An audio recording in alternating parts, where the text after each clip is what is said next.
Today we're going to talk about prepping versus slapping. Let's go to the question. Ben, at what target distances and difficulties do you recommend prepping the trigger versus slapping it at full speed? I'm going to tell you, I don't conceptualize my trigger pull like either of these things. Probably most people would say like, oh, you're slapping the trigger, but I don't conceptualize it that way. Let me show you what I do. This is a Glock, for example, obviously, but I'll use any trigger the same way. So if it's like the really light 3-gun trigger on a rifle, I will fundamentally use it the same way as I use a Glock. If it's a double action CZ, I'll use it the same as a Glock.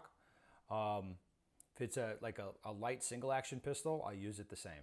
So I conceptualize all the triggers the same, but the Glock's easy to show you what I'm talking about on. What I advocate, what I do is at close range, I'm just going to pull the trigger aggressively and try not to move anything.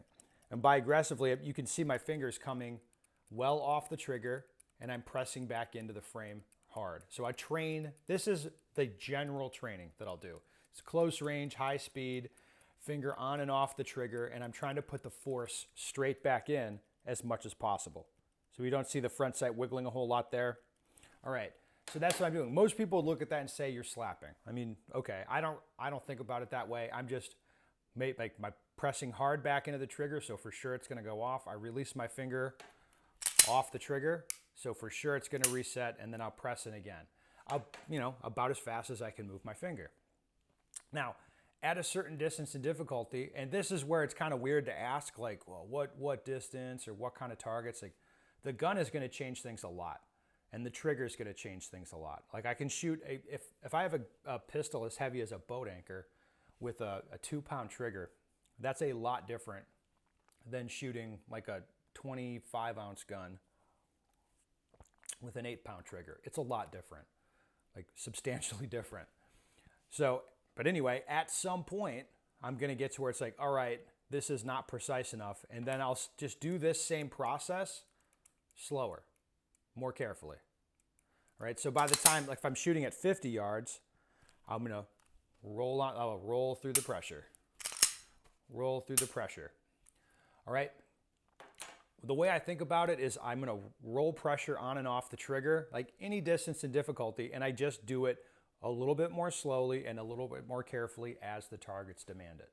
That's it. It's really that simple the way that I think about it.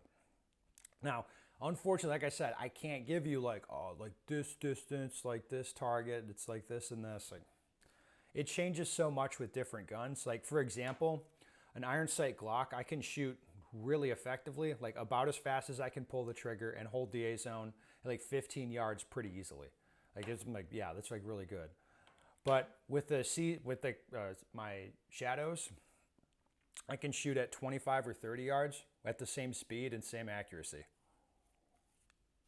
So it changes a lot. If you make it like a compact pistol, like if I can't even get effective connection with my support hand on the gun, then I'm limited to like how fast, since I can't stabilize the gun with my support hand that well, it's like how fast I can pull pull the trigger without like flexing my dominant hand at all. So that'll slow things down a little bit.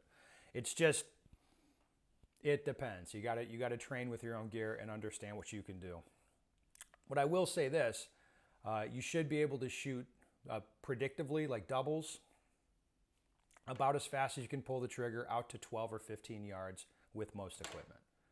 I think that's a pretty fair metric. All right, well that's it.